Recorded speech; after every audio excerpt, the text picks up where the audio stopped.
My name's Paula Johansson, and I am a settler born on the Mississauga of Credit Peoples, also known as Mississauga, Ontario of Canada.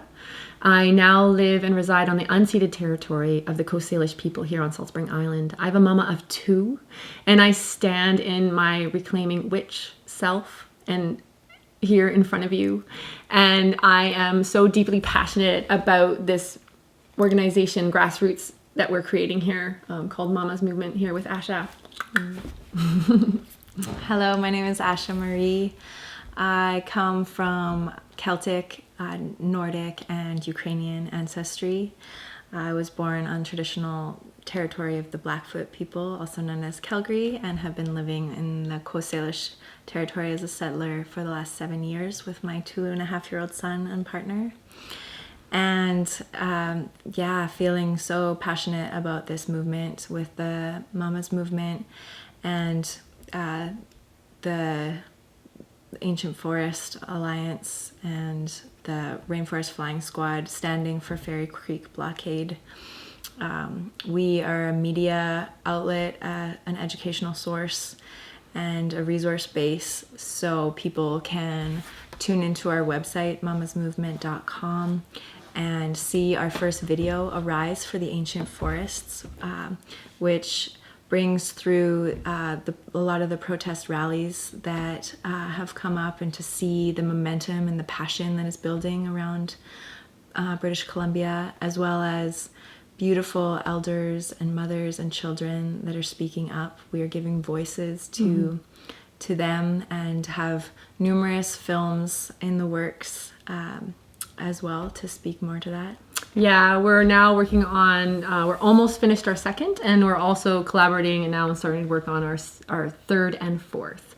And we want to work with you too. We want people to give us a call, to call us up. We want to amplify and work together and amplify each other's voices together. I hope you check out our website and step on in and see what we have to offer. Another core piece that we offer is a sacred council circle of mothers and womb carriers, and we would love for more women around the world to participate in these council spaces that can weave the web of the mothers for our ancient mother together and unite to take a stand to make great ripples for the next 7 generations. Thank you. Blessed be.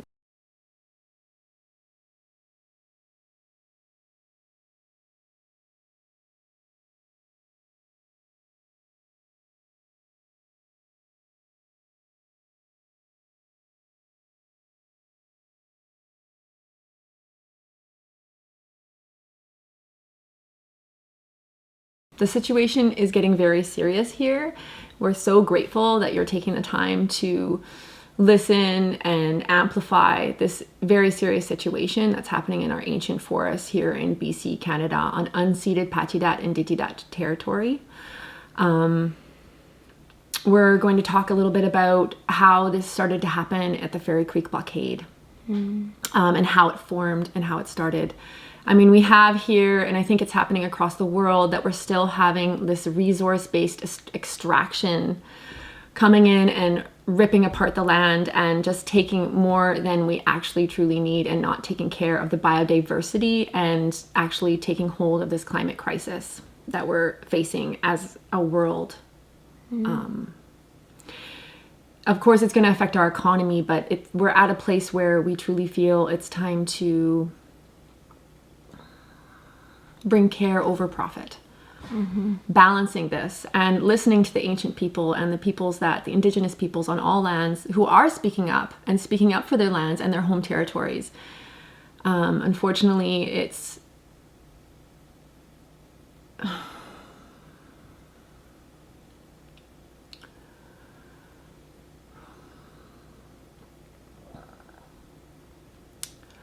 the government isn't listening. They're being pigeonholed in many ways. Here in Canada, BC, it's happening in the logging industry, the pipeline, the Site C dam.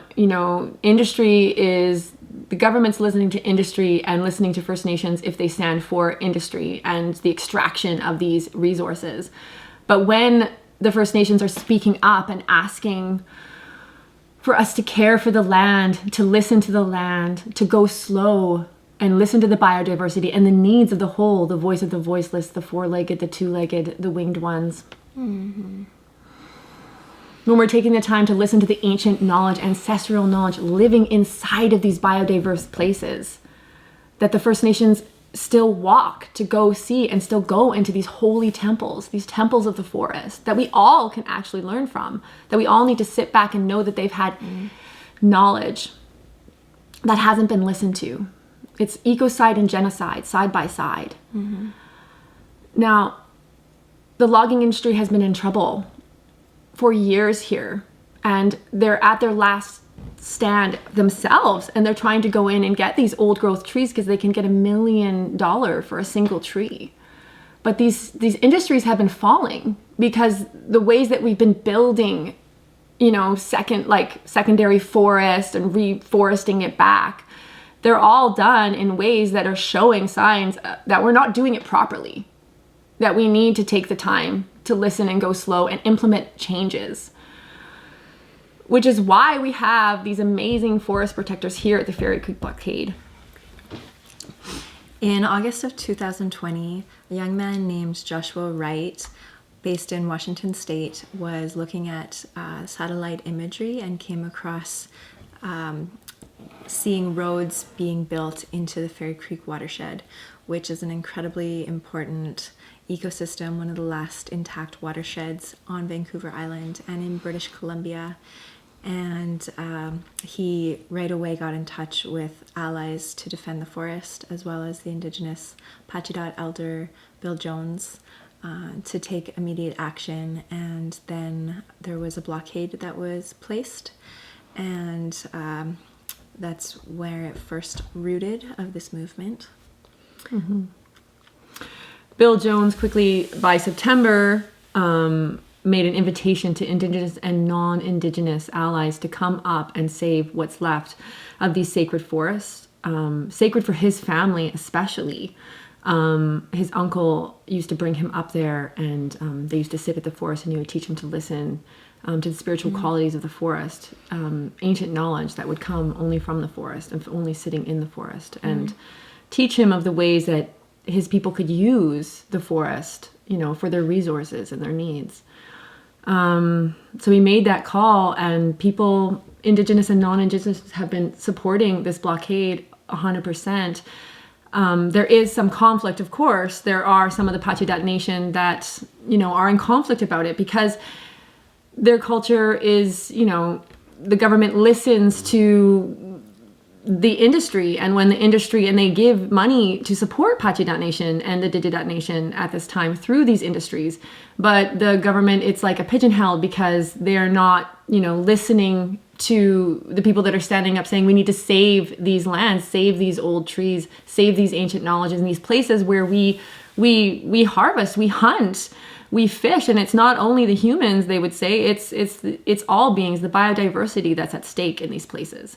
Mm-hmm. So they began building structures and kitchens and ways to make like semi-permanent residence on this land to hold the space, similar to the way the clay clot movement happened about 30 years ago, when there was almost like 1,000 people that had shown up at a time or more. One of the biggest civil disobedient movements that they had stationed in numerous blockades as well. And we're seeing a lot of those same elders showing up again for this movement. And that brings us to the date of February 19th, 2021, when Teal Cedar Jones served a notice for an application for an injunction to have those blockaders removed. And we move next to March. This large forest march BC happened as a way to build awareness, approaching the injunction date of later in March, which then got pushed to April 1st. But this forest march had an incredible building of awareness and momentum that took hold of BC and people to bring awareness to needing the old growth, the ancient forests, and what they do for the biodiversity and all the species and our own lungs, and that this movement is building in Canada. It was April 1st that the court injunction was granted to Teal Jones to actually forcibly remove the blockaders. The blockaders are still there. Okay, they're still there. They're still calling more people to come, and more people are rising. And the media is really stepping in now because the injunction's been called. So it's still getting more heated and more heated. Like as of April 14th, the NDP government walked side by side with two of the elected chiefs from the Pacheedaht Nation who had asked that they remove that the Rainforest Flying Squad immediately get off their sacred grounds. And in reply, Bill Jones spoke up and said, absolutely do not leave. Do not leave at this point. We cannot let industry run the show right now. We are calling, that genocide and ecocide be taken into account, and that the actual true Indigenous sovereignty land rights come back to them, and that we implement new changes that allow the voices of the ones that are standing up to say, we want to protect these lands, that they be protected, and that they be supported in income to have it protected, and find new ways of, selected harvesting, new plans and new ways, so that we can rebuild these forests and keep these biodiversities in the lungs of the lungs of the earth running and working. Mm-hmm.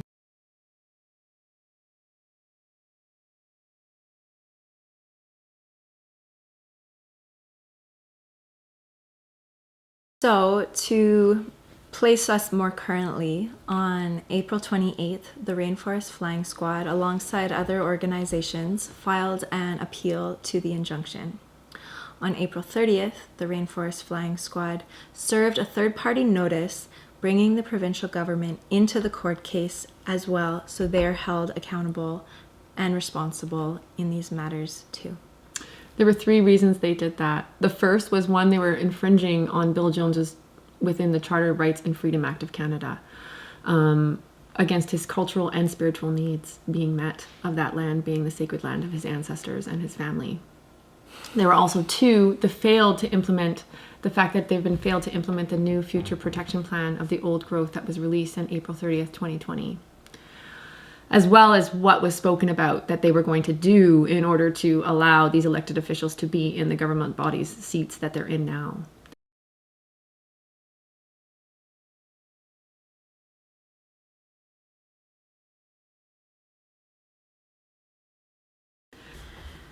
So how you can get involved is recognizing that this is the time to act. We need you. Let this be your invitation to take action in whatever way you can. Let this information break your heart as it has ours. We are in a climate crisis, and this is a climate awakening. We need you, just like you need us. We need each other. We're in this together. We're in Canada here, and you might be getting this here in Canada. You might be getting this here in the United States, Britain, wherever you are in the world. I think you could call our Canadian governmental officials, our MLAs, our premiers. You can call them and make a statement and let them know that we're all interconnected and that this isn't okay, that we can't cut down 1,000-year-old trees at this point. We need a new way and a new vision, a new walking forward together. You can also call, I think, your governmental officials and tell them that you want them to make statements in the media. You want them to stand up and say, this is not okay. We are in a climate crisis. This is an awakening. We need to recognize ecocide, and we need to recognize the genocide that's happening to the Indigenous peoples in Canada, but also look at where it's happening in your own communities, because this is a cross-cultural issue all over the world. The colonial mindset has come in, and it's taken its toll on all of us. This take. And this even idea that if we stop the economy, or if we change the way the economy runs, this economy would fall apart.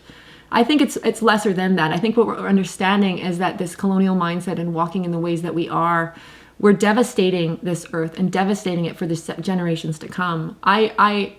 I take in my heart in deep reverence hearing from the Indigenous peoples here in Canada about the 7 generations and understanding the way that we walk and how it affects for generations that far ahead. To think about our actions in that way. Slowing down is actually a way to create amazing change. Yes, other tangible actions for you are signing some of the petitions that we have on our website, mamasmovement.com, or going to visit the Rainforest Flying Squad website. They have tons of resources as well as more petitions at laststandforforests.com. There's a GoFundMe that's providing support for direct frontliners. So that's an incredible way to offer your support. Also making your own media would be beautiful in whatever way you can. And educating yourself. As many resources as you can to learn about what is happening with Indigenous sovereignty, ecological rights.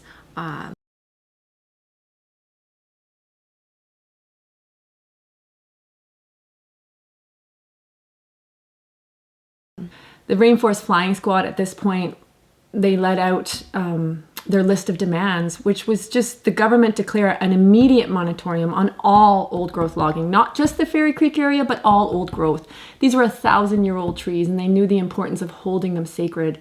There's something we won't see in our lifetimes, and how many generations back in each of our lifetimes will it take for us to see those? They also asked the provincial government to move immediately on their 2020 election promise plan of implementing the 14 recommendations of the Old Growth Strategic Plan, which was not being done, which was being walked over by the government and these industrial Teal Jones logging companies. The government also, they asked the government to immediately shift all forest operations to sustainable management of the silviculture land base as a source of long-term employment in the local and First Nation communities.